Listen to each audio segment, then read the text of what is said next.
नेताजी और सुरेंद्र साय जन्म जयंती पालित। आठगड़ विजु युव छात्र जनता दल पक्षर नेताजी सुभाष चंद्र बोस वीर सुरेंद्र साय जन्म जयंती पालन कर परिप्रेक्षी में रथगड़ा स्थित जगन्नाथ मंदिर ठारू एक मशाल शोभायात्रा बाहरी आठगड़ सहर परिक्रमा करने पुराणा बसस्टाण्ड ठारे शेष होइतिला। पुराणा बसस्टाण्ड ठारे आयोजित सभारे नेताजी जीवनी संपर्क में एक क्षुद्र चलचित्र प्रदर्शन करा जायतिला। उक्त कार्यक्रम में मुख्य अतिथि भावे विधायक रणेन्द्र प्रताप स्वाई, मुख्य वक्ता भावे वरिष्ठ सांबादिक सत्यप्रसाद रथ, सम्मानित अतिथि भावे प्रदीप्त कुमार दास जोगदेई नेताजी वीर सुरेंद्र साय जीवनी बलिदान संपर्क में आलोकपात करथिले। आजिर युव समाज एभली कार्यक्रम आयोजन करिथिबारु एहा आठगड़ ओडिशा तथा भारत वर्षर युवकों पई एक शुभ संकेत बोली आठगड़ विधायक रणेन्द्र प्रताप स्वाई कहिसंती।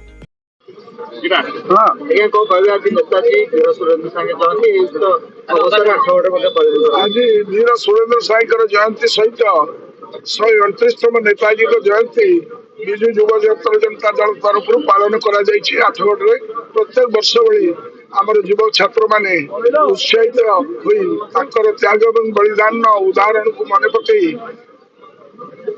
बलिदान सहित निजको सामिल होगापाई मशाल शोभा यात्रा करते जनसचेतनता कार्यक्रम करते से कार्यक्रम को सफलतार सहित कर समस्त युव छात्र जनता दल नेता मान को बहुत बहुत बधाई जनईबी समस्त को कंग्राचुलेसन जनाऊँगी।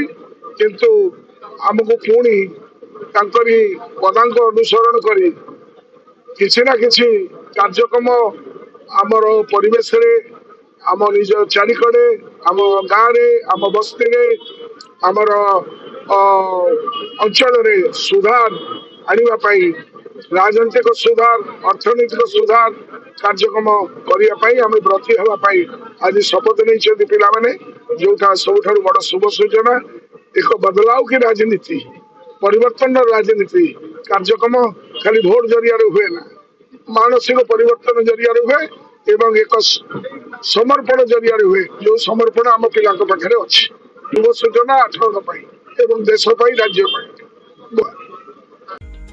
आठगड़ नृसिंह राउत को रिपोर्ट हर्षिका मीडिया।